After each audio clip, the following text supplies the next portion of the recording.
Hello everyone and welcome to my B&B Fan Club channel. I hope everyone is having a wonderful day. Before we begin, please hit the subscribe button and give this video a thumbs up.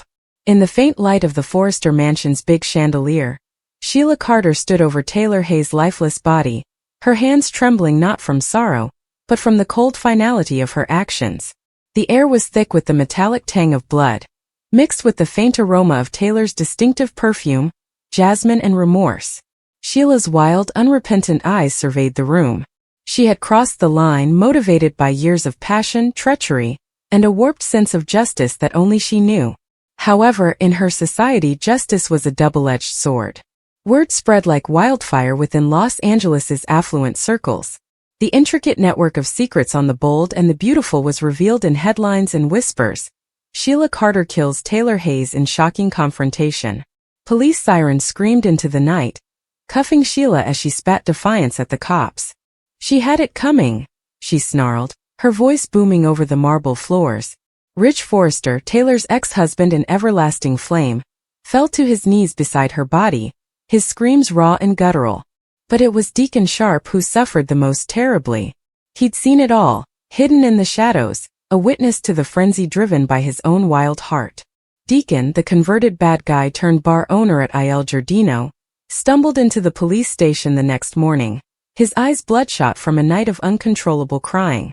He'd loved Taylor once, in his fragmented way, when their lives were entwined with stolen moments and illicit desires. Seeing her fall motionless under Sheila's rage, broke open wounds he believed were healed. "Why?" he blurted out to the detective, his voice splitting like glass.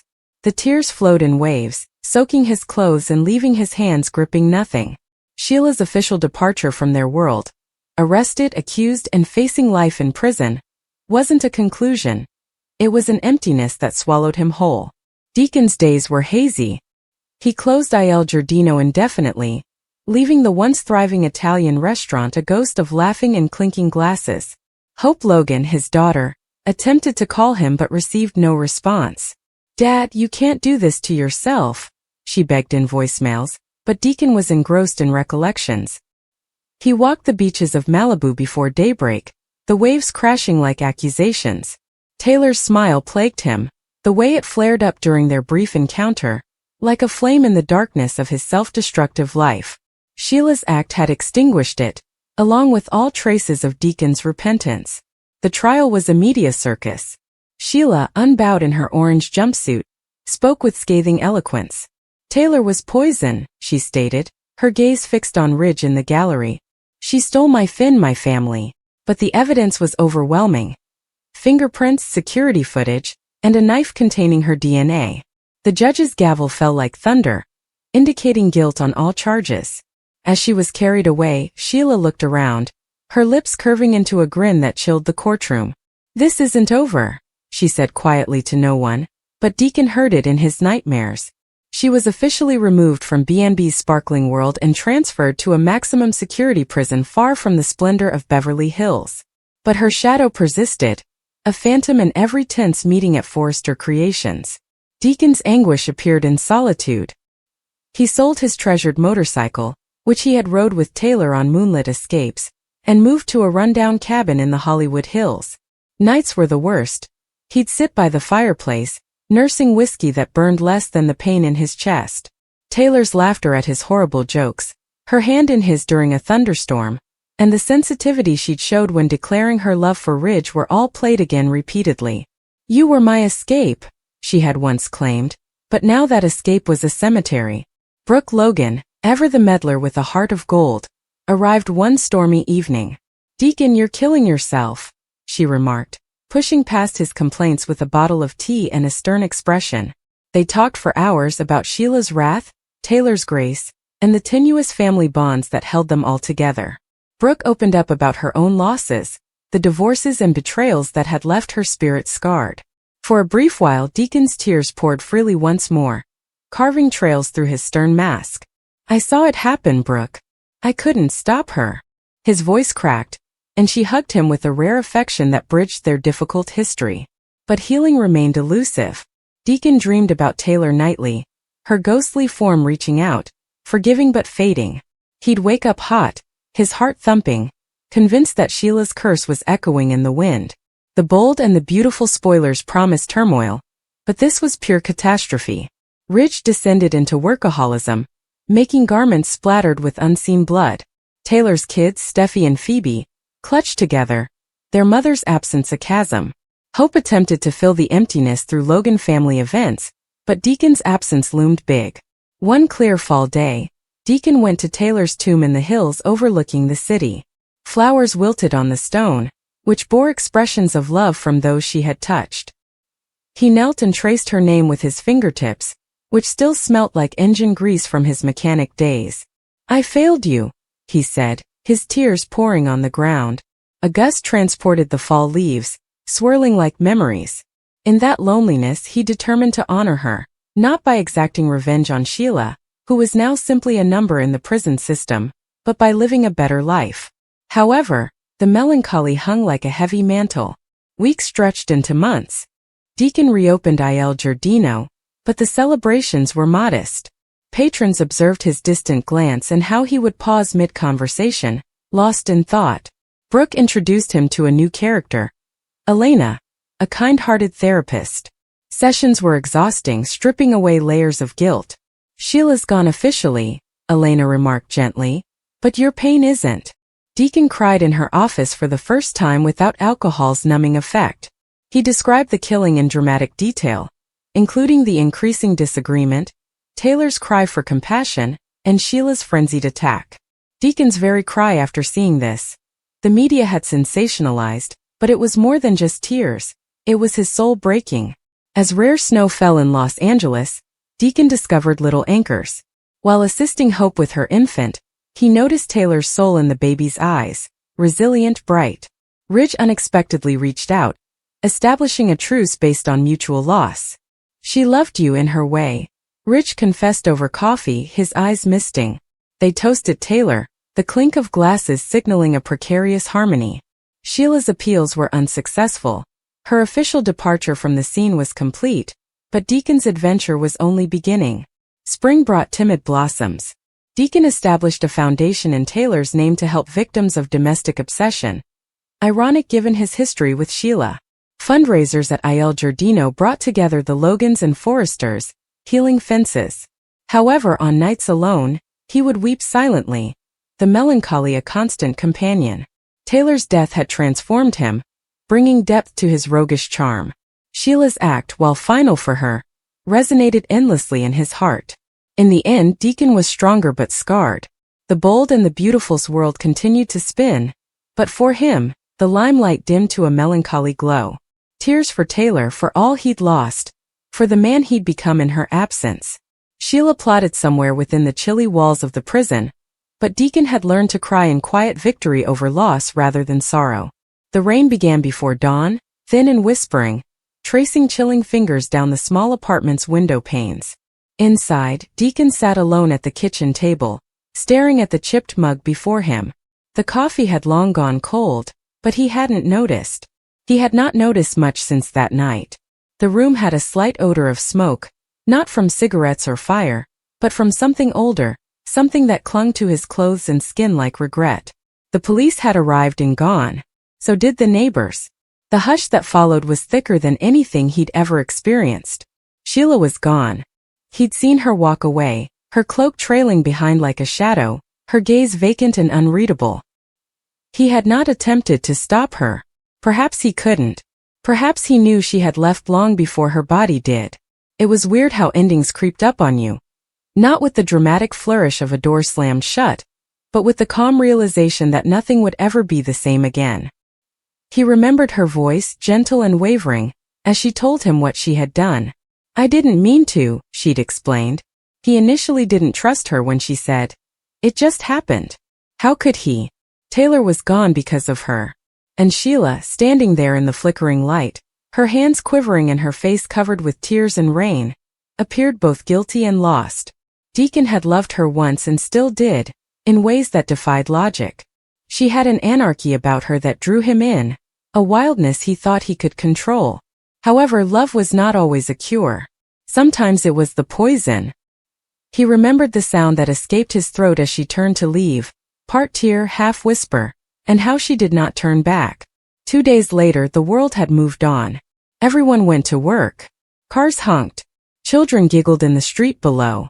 And Deacon sat there, locked in the echoes of a life that had shattered like glass against tile. He attempted to eat. He attempted to sleep. However, everything in the apartment reminded him of her. She always drank tea from her chipped mug. She left a blanket on the couch. Her perfume left a faint aroma that refused to disappear, remaining like a ghost. He did not cry at first. He believed he couldn't. But grief has its own timing. It waits patiently and cruelly till the silent moments between heartbeats. The first tear fell as he discovered her note. It was tucked beneath the edge of the hallway mirror, folded once with moist and wrinkled paper. Her handwriting was uneven, as if she had written it in a hurry. Deacon, I never intended for any of this to happen. You need to believe me. I can't remain. Not after all I've done. Perhaps someday you'll understand. Perhaps someday you will forgive me. But do not look for me. Please. He read it repeatedly until the words faded into nothing. Forgive her. The thought wrenched in his chest. How do you forgive someone for taking away everything you loved while also being everything you loved? He wasn't sure which hurt more. Losing Taylor or losing Sheila in the same breath. Night fell again. He sat in the dark with no lights, only the quiet hum of the refrigerator and the distant sound of traffic. Sometimes he imagined hearing her footsteps outside the door. Sometimes he believed he saw her reflection in the glass. But as he blinked, she was gone just like always. That night the rain returned, this time heavier, cleaning the streets but staining his heart. He found himself walking with no cover and no direction. Just walking.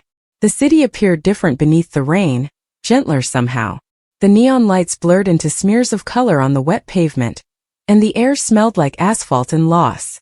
He ended up on the old bridge. It was where they first met, not in a romantic sense but in a genuine one. She had been standing there, cigarette in hand, watching the river. He'd been drunk, angry at the world, and reflecting on how little he had left.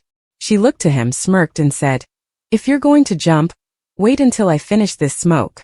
They both laughed. They had been talking until morning. It was the type of night that transforms you. Not with pyrotechnics or great promises, but with quiet recognition. Two shattered people are discovering something in each other's cracks. Deacon stood at the same spot, looking down at the black river pouring below. It reminded him of her. Restless, unpredictable, and impossible to contain. He wondered where she was now. If she were living. If she thought about him. He loathed her. He missed her. Both emotions fought for room within him. He leaned on the railing and closed his eyes. When he reopened them, someone stood alongside him. Obviously it wasn't her. It was a stranger. A woman in a gray cloak with a solitary flower. She appeared young, but her eyes betrayed years. She placed the flower on the bridge's edge, allowing the wind to carry it. "Someone you've lost?" he inquired, his voice raspy from disuse. She nodded. "My sister. 3 years ago today." He swallowed. "I'm sorry." She stared at him, and her expression softened. "You too, huh?" He gave a thin, humorless smile. "Yeah, you could say so." The woman nodded in agreement without questioning. She waited for a moment more before walking away, leaving him alone again. But her brief presence had aroused something in him. Grief was odd. It made you feel like you were the only one alive in a ghostly world, while everyone else was carrying their own invisible tomb. He watched the river till his fingers turned numb. Then he turned to walk home. Inside, he lit a candle. He convinced himself he was doing it for peace rather than for her. Days turned into weeks. The soreness became less severe but never went away. He began writing again, something he had not done in years. It was neither poetry or letters, but rather pieces jotted on napkins, receipts, and scraps of paper. "If you come back, I will not ask why. I'd just like to know if you ate. I'd still make you tea with that chipped mug." He never intended to mail them, but writing made the silence more bearable. One morning, he discovered an envelope shoved under his door. No name and no return address. There was a snapshot inside. It depicted a little seaside village with cliffs, waves, and a lighthouse in the distance. On the back, 3 words appeared in the same unsteady handwriting as before. I'm still here. He wasn't sure whether it meant she was still alive, or whether it was her way of saying goodbye. But it was enough to make his breath catch. He went to the bridge that evening and taped the photo beneath the railing, where the metal was cold and rough. A secret between the two of them, even if she would never know about it. That night, for the first time in months, he dreamed of her. Not the night she left, not the fight, not the blood, but the way she'd smiled that morning after their first night together, sunlight in her hair saying, "You look better when you laugh." When he awoke, the sun was rising, painting the room in gold. The world had not altered, but something within him had. Grief never truly goes away. It simply becomes a language you learn to live with. He brewed coffee, poured it into the same chipped mug, and carried it to the window. The rain ceased. The city appeared softer. He hoped she had found a location where the wind did not sting as much. He spoke her name once, not in fury or despair, but in remembering. Then he muttered another name, Taylor's, and for the first time, the two sounded like songs swept away by the dawn light, rather than wounds. He wasn't sure he'd ever see her again. Perhaps he didn't have to. Some people are only supposed to remain long enough to transform you. Some loves, no matter how painful, are the reason you can breathe again after the world has stopped. Outside, a stray cat brushed across his leg and meowed softly. He bent down, scratched behind its ears, and gave a small smile. "Guess it's just you and me now," he said quietly. The cat blinked thoughtfully, as if agreeing, before jumping onto the windowsill to observe the sunrise. Deacon sat alongside it, coffee warming his hands, and watched the light spread across the city. He still thought about her, as he usually did, but not with the same acute agony. Now it was quieter. A memory tucked securely inside him. Life would continue, uneven and imperfect but alive. And sometimes, when the rain fell and the wind carried the scent of salt and sea, he'd close his eyes and envision her standing on a cliff somewhere, the lighthouse behind her, the seas below. Still there. Still breathing. I'm still trying just like him. And perhaps it was enough. Weeks later, when autumn descended on the city, Deacon found himself standing at the train station, suitcase in hand. The snapshot of the lighthouse was neatly tucked inside his jacket pocket, faded and bent, but still intact. He had no idea what he anticipated to find when he went there. Perhaps nothing. Maybe it's just the wind and water, and a gentle echo of what was. But something inside him desired to see that horizon for himself, to know she had stood somewhere real. The train rumbled and hummed as it left the city behind. He looked out the window and saw forests, vacant pastures and lonely roads. Between stations he realized he wasn't pursuing her anymore. He was following the part of himself she had awakened, the one who still believed in forgiveness despite everything. When he arrived at the coast, the sky was striped with orange and violet. The lighthouse stood tall against the waters, just as shown in the photo. He smiled weakly, murmuring into the sea breeze, "I made it." Despite the fact that no voice responded, he felt it, a sweet and familiar warmth in the wind, as if she heard him too, somewhere beyond the horizon.